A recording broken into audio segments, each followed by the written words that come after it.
YouTube channel again. So guys, in this video we will see how to publish your Replit AI project. So guys, if you are using the Replit AI agent for creating any projects like website, Android app, and you want to publish it, so guys, it is very easy.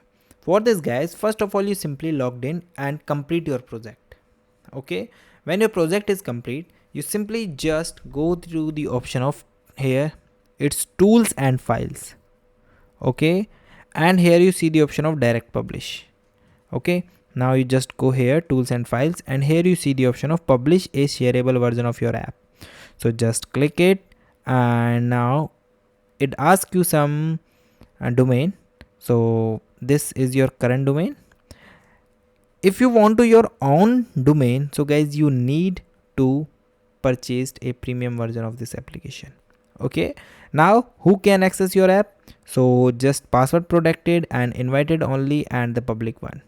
So for publishing we are using the public, and guys, here you see the option of publish, and click the option of publish.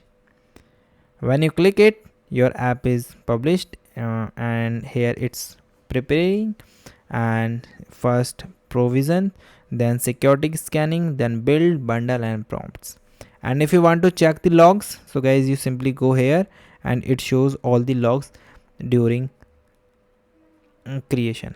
Okay, if you find any error during the logs, so you just copy the error and paste it into the this text bar, and you just solve the problem. Okay, so guys, thank you and have a nice day, and guys, subscribe.